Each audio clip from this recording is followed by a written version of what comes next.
A happy new year and welcome to the What the Papers Are Saying, coming to you live from our studios here in Accra. What the Papers Are Saying, we bring you the conversations, the analysis and the discussions on the stories that dominated the media scene and as presented by our colleagues within the media space.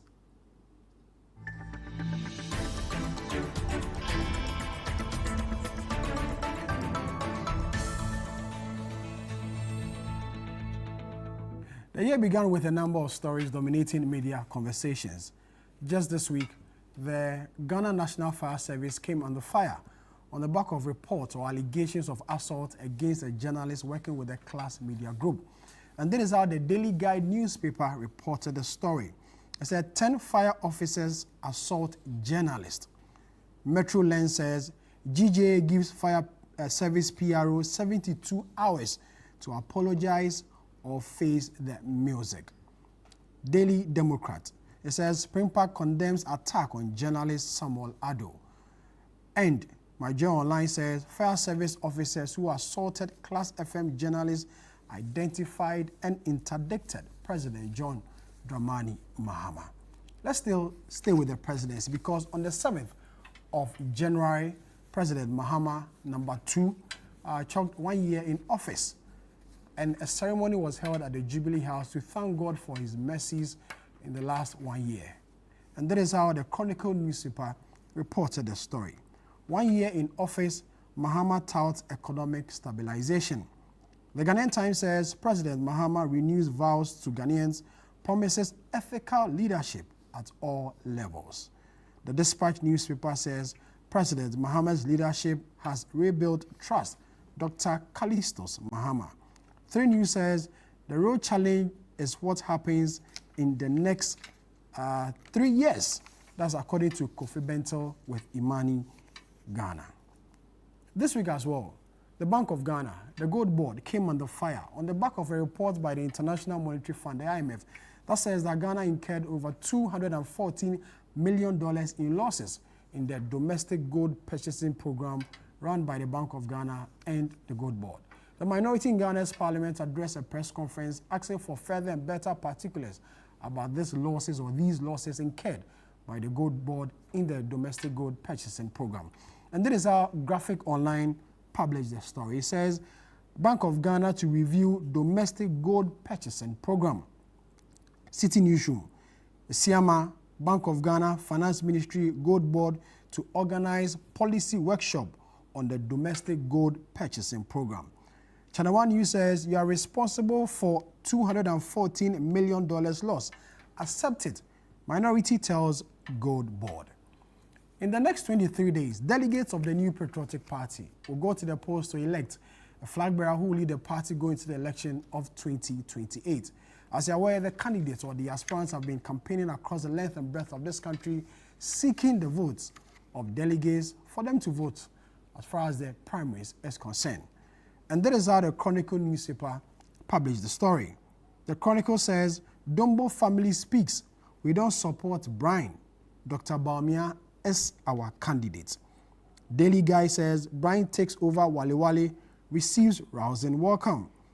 The HeraldGhana.com says, he's never been NDC. Samira Bawumia slams smear campaign as MPP goes to the poll. City Newsroom says Bawumia to secure over 65% in MPP primaries in Japan Mesa.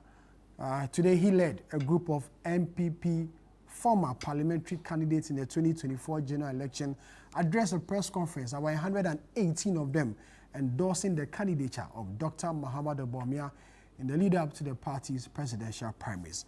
And also, former Finance Minister Ken Ofori-Atta is still in the news. We're told that he's been detained by ICE in the U.S. over the stay of his visa in the United States of America. His lawyers say they are working around the clock to secure his release and see how best they can address the situation.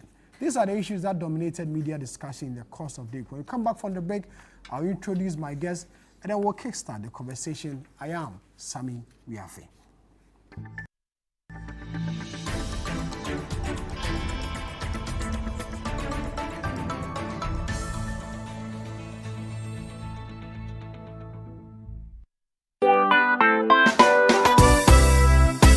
The Sweet Root Secondary School's Wesco Alumni Association invites all alumni to its annual all-year groups Thanksgiving and Remembrance service. There will be remembrance of the departed PSCs and also the launch of the 67th Speech and Prize Giving Day. The date, Sunday the 18th of January 2026. Time, it's 2 p.m. Venue, Cedar Mountain Assemblies of God Church, East Legon. Contact your year group president and register your attendance now. Semper Cum Optimus, always with the best.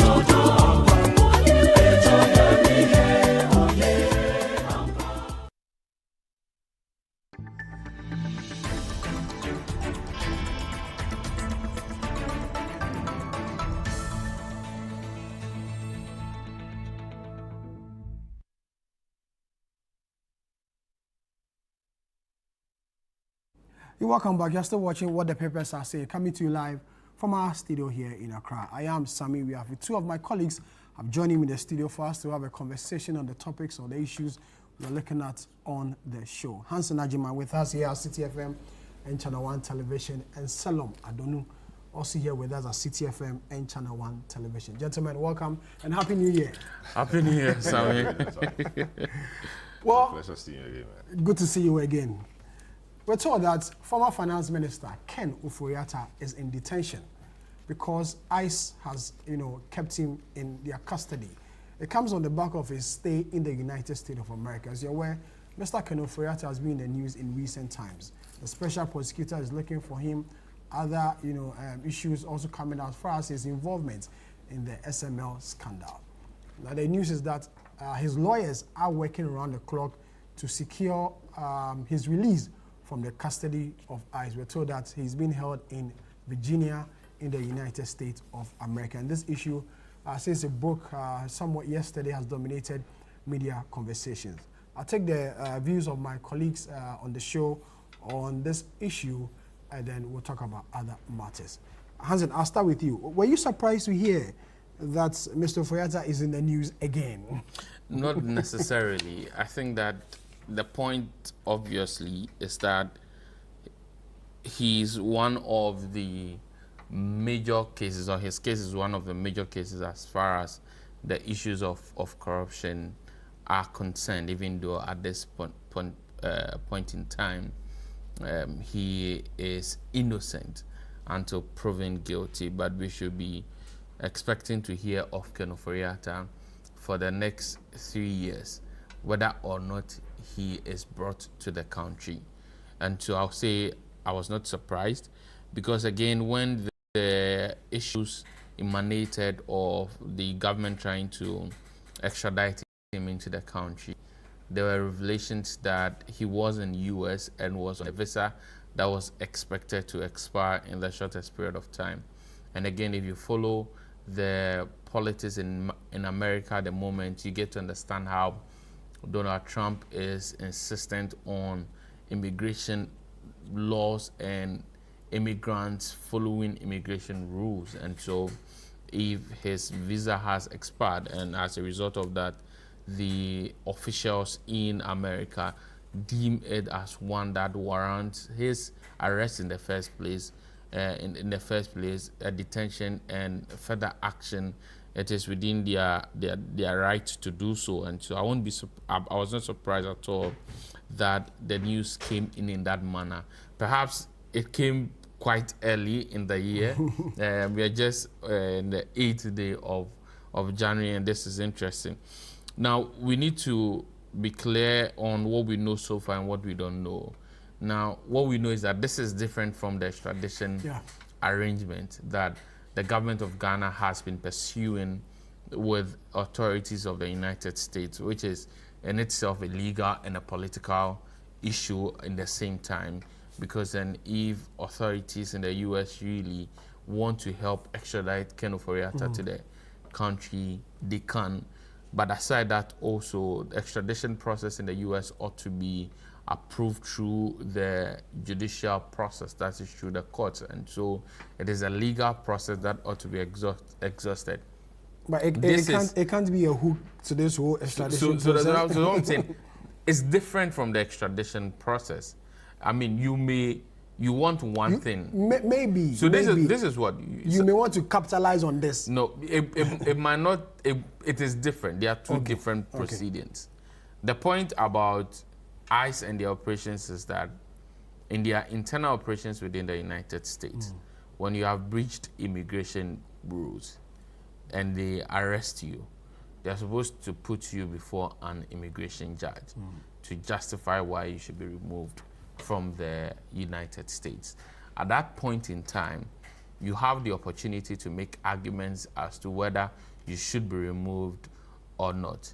In instances like that, there are those who make argument of asylum, saying that they fit the definition of asylum. And I will get to the point where what is happening at the moment can be a double-edged sword, or you can see it from 2 points. One to the benefit of Ken Ofori-Atta and the other to the benefit of the state.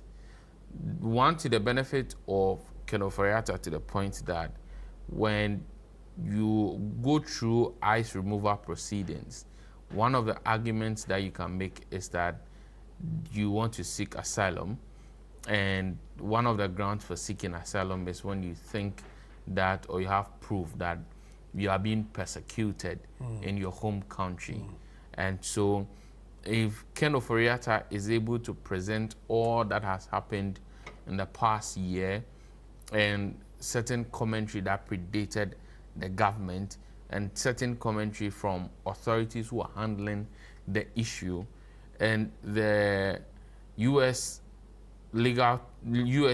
authorities see it in his view as political persecution, then that would be a good thing for him. He will be able to seek asylum. Then in that instance, the U.S. will not agree to deport him, and that would eventually go on to even affect the extradition process. Then he is now entitled to certain level of protection from the people he has been able to prove, if he does so, as people who want to persecute him. The other way of looking at it is that this can help us get Ken Ofori-Atta into the country even before we go through the long process of extradition. And so when you say that, can't we use this as a hook for the extradition? Because I've had conversations about this. The point is that both of us want to go to Kaneshie. You can drive through Seko to Kaneshie. I can drive through La Paz to Kaneshie, but we'll all get to Kaneshie. The point is that Ghanaians want Ken Ofori-Atta in Ghana to account for his stewardship at the finance ministry.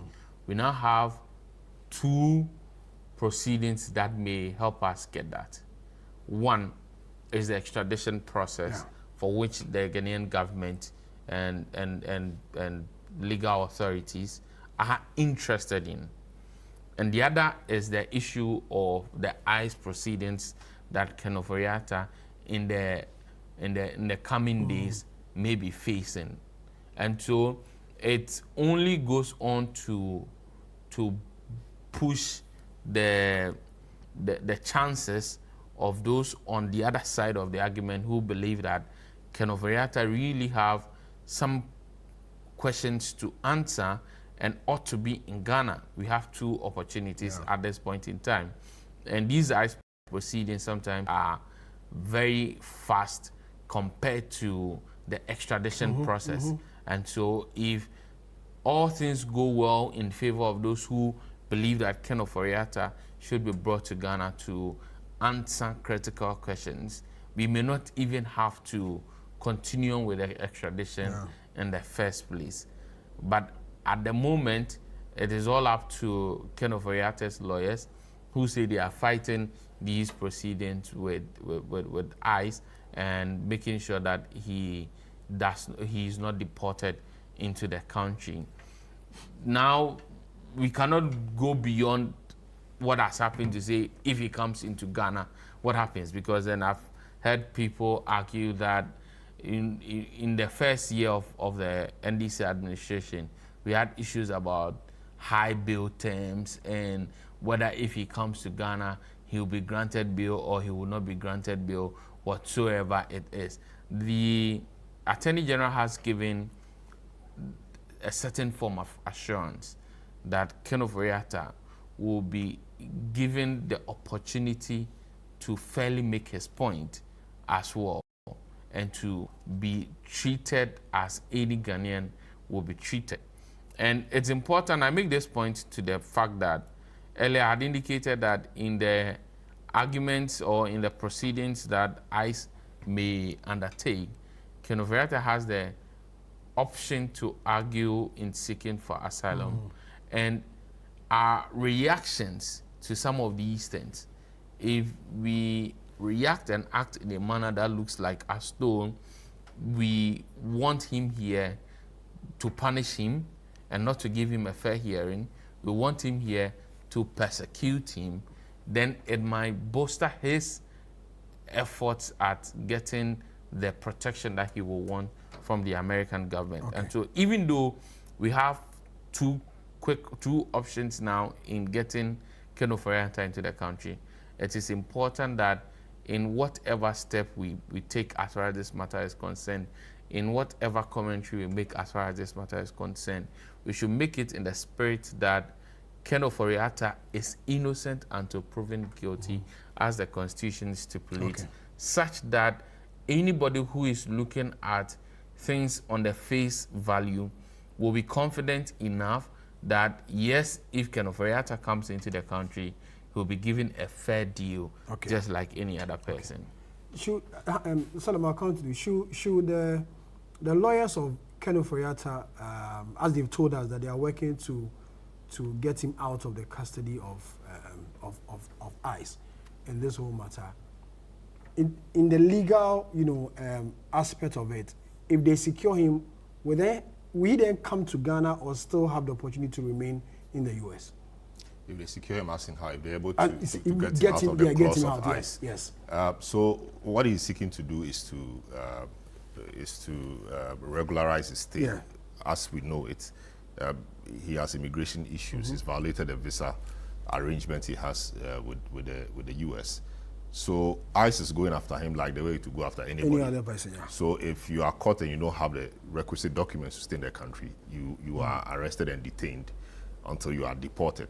But if you have a challenge to that, of course, the system allows you to challenge that.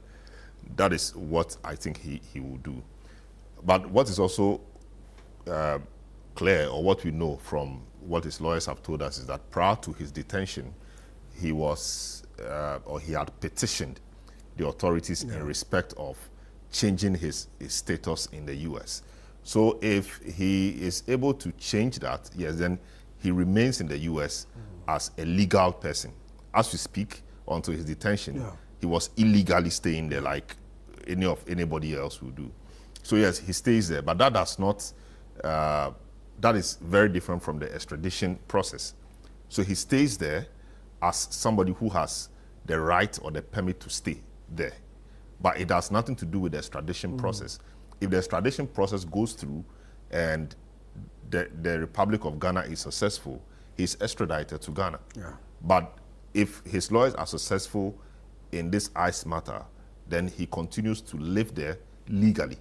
If they are not successful, then he will have to be deported to Ghana like anybody else. So that's what it is. And, there are many circumstances under which ICE can put you on ice. So for example, you may have a valid visa, but if you are found to have participated in any criminal act, it could even be child abuse or domestic violence, it could be gun violence, it could be any kind of violence which is criminal, you could face the wrath of ICE. If you are seen or perceived as a threat to public safety, you could face the wrath of ICE. The last and critical one, which is very relevant in this case, is when you violate your visa terms, which is what we understand Ken Ofori-Atta is suffering, because we knew some time back that his visa was going to expire anytime soon. So this means that his visa is expired. Has this thing got anything to do with the matters happening in Ghana? Yes, maybe, because there are many people in the US who do not have documents. But ICE is not able to see them. I mean, there are a lot of people, some we know, some we don't know, who do not have papers, but they're able to find their way around. One, Ken is a huge figure in Ghana. Any Ghanaian who sees him anywhere will know him. And given the noise and all of that that's happening around the red alert and all of that, and the discussion in Ghana about the fact that his visa terms, or he has a limited amount of time on his visa, the U.S. authorities will certainly be interested. I'm not sure if all these things hadn't happened, it would have been easy for them to find out that his visa had expired, even though the systems are there. So yes, I think the I won't call it noise or advocacy in Ghana somewhat, brought the attention of the people, the American authorities to him. Did I even hear that there was a group which protested or picketed at the American embassy, or wanted to do so in protest of the petition Ken Ofori-Atta filed to extend his stay or change his status in the U.S. That they said this man is wanted in Ghana. You don't have to extend his stay in your country. Bring him back. I think there was a group which was seeking to do that or did that. You could argue somewhat against the detention. You could say that if you are deported, your U.S. citizen spouse or U.S. citizen dependent child, and the emphasis here is on dependent child or parent, will suffer, hardship, or will suffer, extreme hardship, should you be deported. That is an argument you can make, and this is one argument a lot of the Mexicans who stay in the U.S. illegally make, because they come there, give birth, and now if you are deporting them, it means that their child, who is a minor, will have to be separated from their parents. And it's a serious and major argument that people make, and they get successful with that. So you can't separate the child from the parents.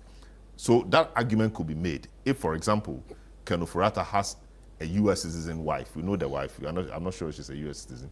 She's in Ghana, a professor, or a dependent U.S. citizen, a child who is U.S. citizen and dependent on you. If you're able to argue those things, the authorities may look at it and look favorably, upon you. I'm not sure he falls within any of these circumstances. About being politically persecuted, that's an argument he can make, but he will only make that argument in respect of seeking asylum. I don't know the nature of the petition he has filed with the U.S. authorities. I don't know the nature of that petition. But if that petition has elements of asylum seeking based on so-called persecution or political persecution, or trial or charges which have been politically trumped up, if he's able to put himself together and put his case together well, he could get asylum, But it's a tall order. He really, really will have to prove that indeed that is the case. Because, mind you, U.S. is a country of the rule of law. They talk about corruption. They talk about all of that. I'm not sure they will also want to come across as people who shield persons who are being wanted in their country for accountability purposes. So it's a tightrope he is traveling, but you know what? He has to try it. If he tries and is successful, good for him. If it's not successful, well, maybe good for the people of Ghana who want him to come and stand trial. It's a difficult one, because what we hear about these detention centers often, it's not very good. We understand the conditions there are not the best. We will hope that, given the profile of person he is given some attention, because we know that the facilities there sometimes discriminate depending on who you are. So we only hope that he's treated well. He's a Ghanaian. He's a former finance minister. We don't want anything to happen to him. He has a lot of investments in Ghana. We want him to be fine and safe. But basically, that is what it is. I mean, there's no place to run away from accountability. He has to be accountable. It doesn't mean he's guilty, but I think he needs to clear himself, and that will be useful. Salom, thank you very much. So watching what the papers are saying, coming to you live from our studios here in Accra. Away from Ken Ofori-Atta, President John Dramani Mahama on the 7th of January 2026, a year in office, a number of people have said quite a number of things about the president, some rating him good as far as his performance is concerned. The minority in Ghana's parliament held a press conference today saying that the administration of President Mahama in the last 1 year has not been anything to write home about. They raised issues of corruption, insecurity, among others. Now, there was a ceremony at the Jubilee House where the president, touted his achievements in the last 1 year in office, saying that at least so far, so good. And so, given the opportunities available and the rebuilding of the country and the resetting of Ghana, things will be well for the people of Ghana. So, Hansen, I'll come back to you. Mahama 2.1, that's what people. So, Mahama second is 1 year old in office. Touted his achievements, so far, and a number of rating agencies, including the Global Info Analytics, headed by Musa Dankwa, says that between 65 and 70% of Ghanaians give the president, a good job done so far in the last 1 year. From where you sit, how will you assess it? I think so far so good. I mean, at least for the first year, and I think it's good reason that for some time now, our voting pattern has been such that we give the two parties 8 years and then we change. I say this because the sort of anger that existed in 2024 or even in 2023 has reduced to a large extent. And I won't say it has reduced just because there's been a change of government. Obviously, there's been some work into some critical sectors of the economy that has led to people holding their guns and being a little bit more patient onto the government and seeking that the government will address their problems. Obviously, when the Mahama government took office, the exchange rate on January 6 was about 14.70 to the dollar. In December 2025, ended somewhere around 10.4 Ghana cedis to the dollar. We're told that inflation in the month of by December, at the end of the year, ended at around 5.4%. Yeah. And so on face value, these are important achievements and indicators that the government seems to be heading towards the right direction. And obviously we need to applaud the government for any decision that they may have taken that has resulted in this. There are those who are of the opinion that they've really not seen any new initiatives from the government that has resulted in these achievements. But regardless, here we are. Exchange rate is no longer at 14.70, but is at 10.4 Ghana cedis. And the inflation, which ended around 22%, and even at a point in time was at about 54%, is now at 5.4%. But there's a problem of translating these good figures into a better living for the Ghanaian people. And I think that going into this second year, that is what the government should be looking at. One area where I think that we've seen at least some form of reflection as far as these indicators are concerned has to do with the fuel prices that are seeing some reduction in relation to the exchange rate particularly. But a number of other items remain costly, and recently we heard COPEC arguing that there's a need for a reduction in the prices in transport fares.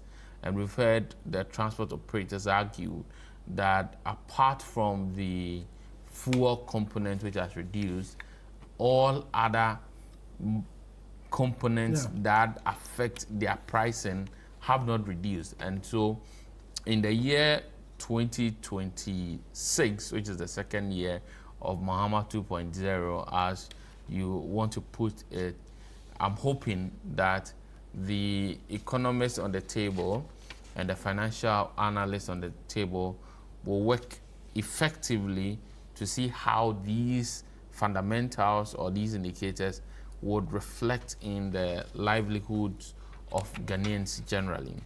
But one other thing I think the government ought to take a good look at has to do with the issue of jobs and creating sustainable jobs. In the 2026 budget read in 2025, we're told that some 800,000 jobs are supposed to be created. But the government has announced initiative for job creation.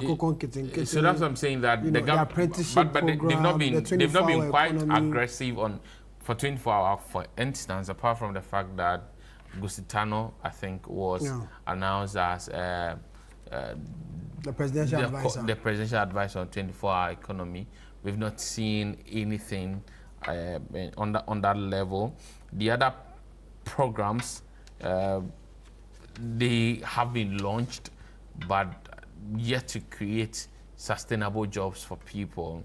And I talk about the 800,000 jobs as were outlined in the budget, and about 400,000 of these jobs are within the construction space.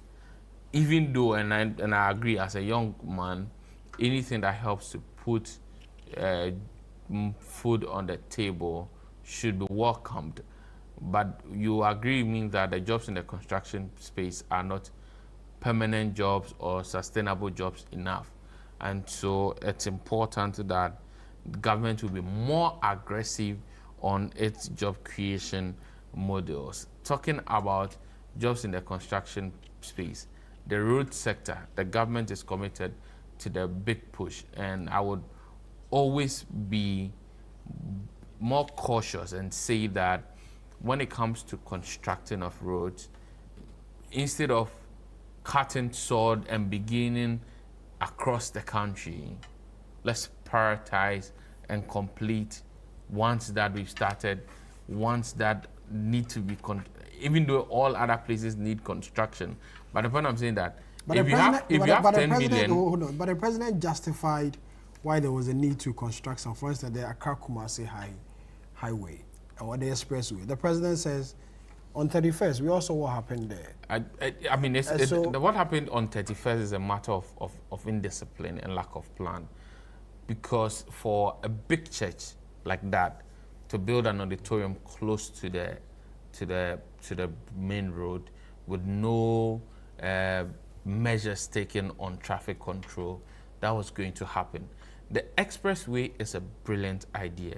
Not to say that I'm opposed to the expressway, but we've seen projects day in, day out in this country. The expressway in 3 years, not to be a pessimist, but that to a large extent is not feasible. If they are going to do that together with the current Kumasi highway, where there are a lot of bypasses, I think about 7 bypasses. Look at our funds, the funds that we have as a country. We cannot combine the two, and that's why I'm saying that to a large extent there will be a need for the government to look at finishing some of these roads. So if you complete the current the Accra-Kumasi road that is being constructed, that road will ease traffic to a large extent. And if there's still a need for an expressway, why not?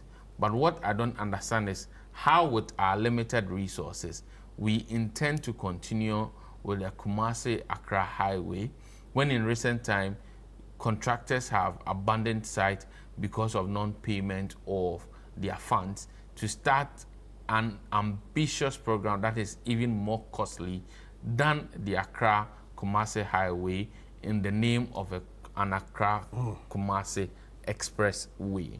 And finally, for me, going into the year, I hope that the government will look more into the fundamentals of our economy to promote growth and more production, industrialization within, because that will create more jobs for the people who are within the country. And the more Ghanaians are involved in the production cycle, the more they can benefit from any results that will come out of that. Salam, there are many who have argued that the first year of every administration is a smooth one. Kufuor 2001, Akufo-Addo 2017, Mills, Mahama 2009. And so the first year of every administration is always smooth. But then the second and third year is where the challenges, normally shows up. And so we should stop, singing praises for now. And let's wait for the real deal after the second or the third year. Well, that's true. That's a fact, really. That's true. But what is also true is that there are some signals that are important to send. So when you send those signals, the market responds. And so if you want to be serious and leave a legacy, you continue sending those signals. So for example, the president is operating with 55 ministers. Yeah. Nanado's first term, less than 60 ministers. Yeah. Nanado's first term, he started with 121 ministers. So that was the first term. Kufuor's first term, I'm not sure he started with 57 ministers. So that's a significant improvement. Unless, of course, you're telling me that in second year, third year, he's going to appoint so many people to balloon the number. So that is a critical thing. And it was one thing the people of Ghana cried about, the size of government and the size of the number of ministers, etc. So that he has done. I'm not sure how that will change in the second year or in the third year. The personality of Mahama, the way he approaches things, etc. Unless, of course, you tell me that second year, third year, that will change. And it's not necessarily the very big things people are looking out for or looking for. They're looking for the little things, how you approach matters, sometimes the reordering of business. We're in this country, schools were nearly shut down because there was no food to feed the children. What dramatically has Mahama done about that? Nothing really. What he did was just to reorder business because he had a plan. He just made, when he came and that matter tried to come up, he just gave an instruction that, buffer stock or somebody should do something, and that was done. This you have here, send it to the schools, let the schools feed with it, and that should be it. And that has resolved the matter. For the entire year he's been in office, we've not heard anything about senior high schools struggling for food, being fed on one kind of meal all along. We've not heard that. So there are just some little things you can do to bring respite or relief to the people, which perhaps in the past we refused to do, which he is doing. So, for example, the economy, the gold reserves they accumulate, of course, starting in the last regime, unless, of course, you're telling me that something will happen and all of a sudden all the reserves we are accumulating will be wiped out. And there's a way these things work. There's a way the reserves will affect your exchange rate, that will affect inflation, and that will affect the cost of living. Yeah. So unless, of course, you're saying that by second, third year, all these reserves and all these things will be wiped out. So it's important to say that the signals are good. The signals he's sending to the people of Ghana is good. The fact that he is willing to listen when he does something and people raise issues with it, he tracks back and he tries to redo it. Yeah. That is good. There are times people will say, if you do that, it doesn't make you a decisive leader. There's a place for being decisive, and there's a place for being a listening person. And I think he's been able to balance that quite well. There were a number of things he backtracked on and tried to come back better, which is what the people want. So I'm not surprised that they still rate him highly in terms of the approval ratings, etc. On the economy front, inflation is down. Record low, 5.3%. Exchange rate is good, around 10.95% or something. Interest rates are coming down. Governor says he wants to bring it out to about 10% before he leaves office. These are good signs. Of course, we will hope that nothing dramatic happens externally that will derail the progress. But what is important is that the few structural changes we are seeing in respect of the gold board and a few other things will continue to happen, so that even if the external headwinds come, will be able to withstand some of them. The major problem we've had in this country was that the fundamentals really were weak. So when COVID struck, we suffered big time just because, we were not resilient enough or we were not strong enough. That was the bane of, or that was what happened to us. So on a whole, I think he's done well. His personality, very, very important. His economic recovery program appears to be working well. He appears to be keeping his promises. What others have said is that, yes, he promised jobs and he's not delivered a lot of the jobs. 24-hour economy is in 1 year. We've not seen the 24-hour economy working. The 24-hour economy is not, it's an economic thing, really. You don't just come today and say, okay, you now start running 24 hours. No, it doesn't happen that way. A number of things have to be done. And so the Gusitano team have put together a good program, a good document policy-wise, the voter lake corridor, and all of those things. We only hope that they work. When these things work, that's when we begin to see, the real growth. But given the economic trajectory we are on now, if we're able to sustain it, I'm very confident that a lot more jobs will be created. And of course, the jobs will have to be created in the private sector. Now we hear about 6.5 billion cedis, remains in the pocket of people because some taxes have been taken up and all of that. That gives businesses or businesses the room to expand. When you expand, what are you doing? You will employ more people, and a lot of these things will happen. So I think it's just a matter of time. Of course, I'm not sure he expects to leave Ghana as heaven before his 4 years is over. But I think he should be able to put us at a good place so that anybody who takes over from him will be able to get us to the next level. Yes, I think it's been good so far. And I'm only hopeful that, it will continue that way. You're still watching what the papers are saying, coming to you live from our studios here in Accra. We'll go for a quick break. When we come back, President John Dramani Mahama says some fire service personnel who assaulted a journalist working with the Class Media Group has been identified and interdicted.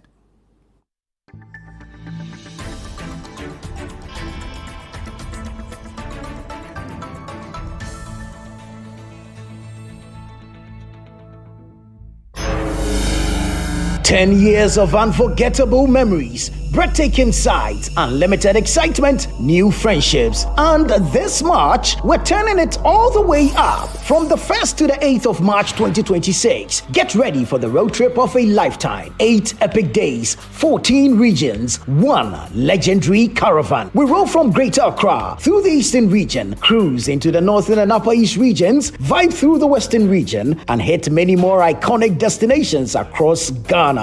It's culture, it's adventure, it's pure discovery with the best people and the best vibes. Expect non-stop fun, endless scenic views, deep cultural immersion, new networks, and friendships and memories that will outlive the journey. Seats are limited, and this is the 10th anniversary. You cannot miss it. Watch out for details soon.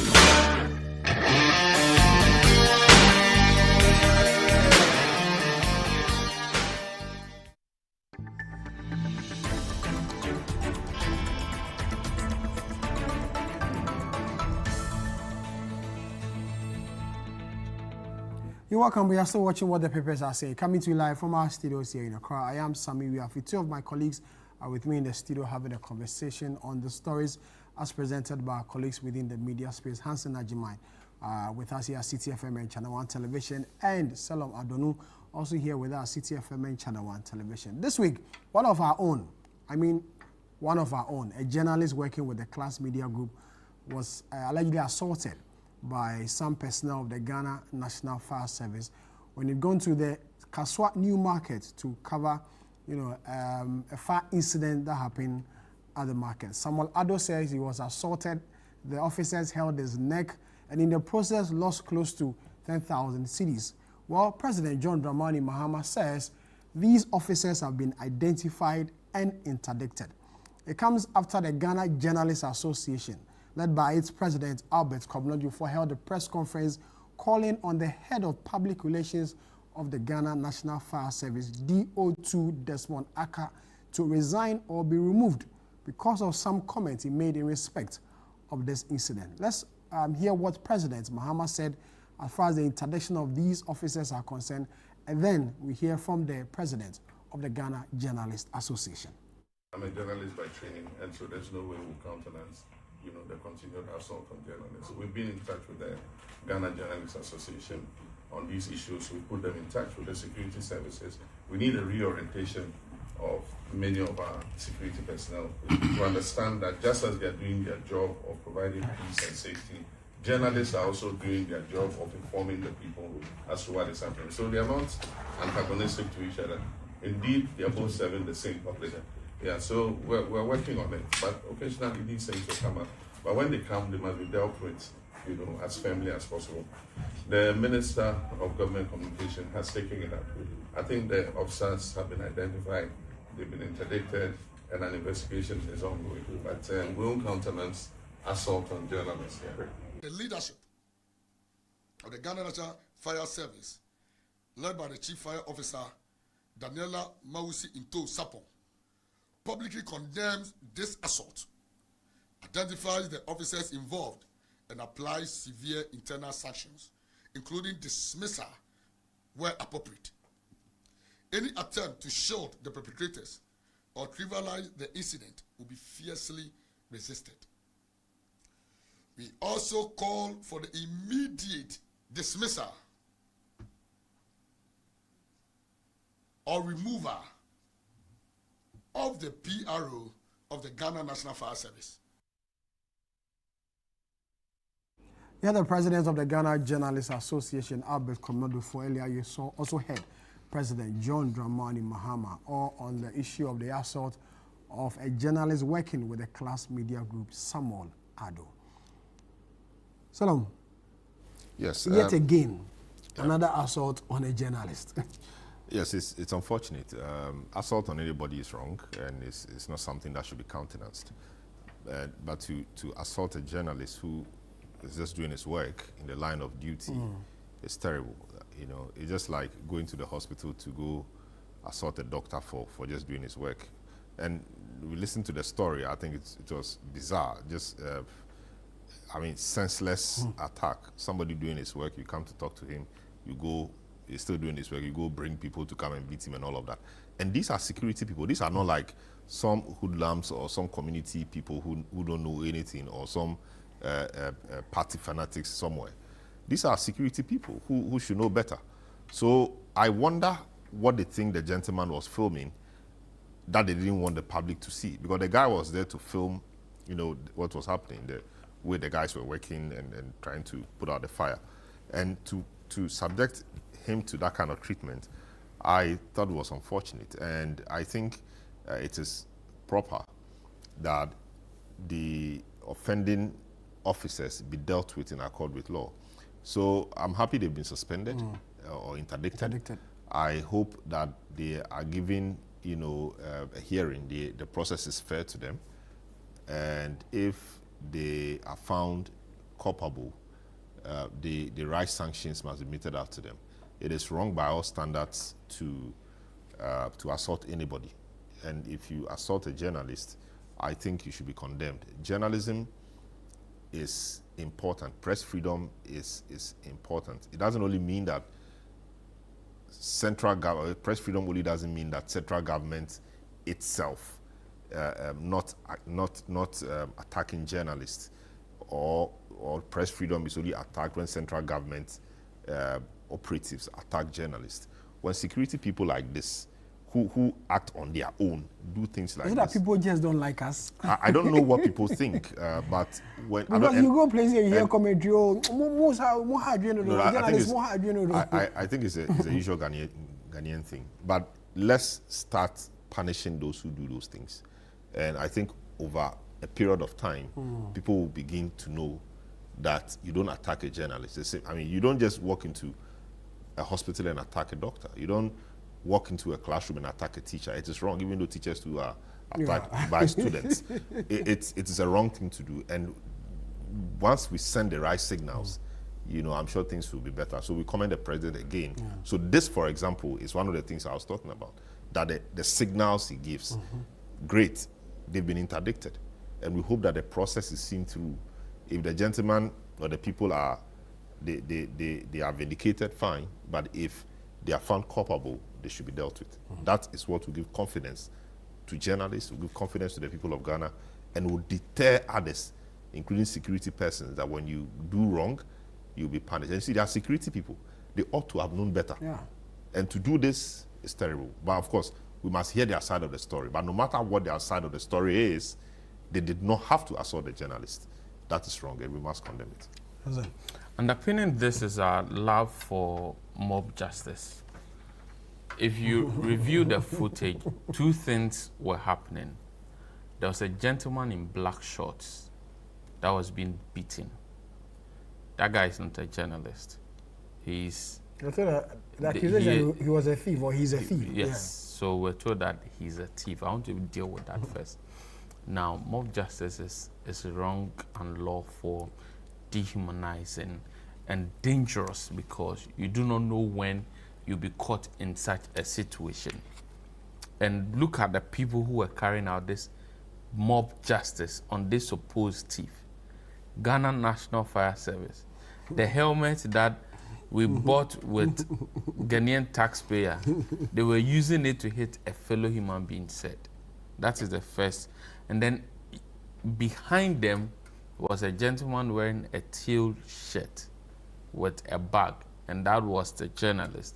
And you could see a fire service officer pushing him and throwing his hands as though he's hitting his abdomen. And this is absolutely unacceptable. And it's important that we make the point that mob justice against anyone and against journalists is one that we will not countenance as a people. The reaction from the PRO of the Ghana National Fire Service is one of the problems that I think we have as a people. Because, I mean, as a spokesperson of an institution like the Ghana National Fire Service, there's a serious allegation of misconduct against your officers.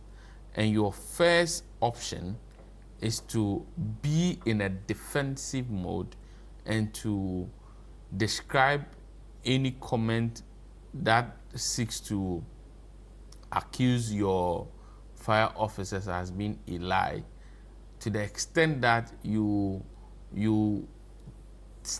speak to as though the video every Ghanaian has seen, or most Ghanaians have seen, do not really reflect what we saw in the video. While in the video, we saw men who were dressed in apparels of... No. Speak for the service. No, your personnel are part of the service. Your job is to say the truth.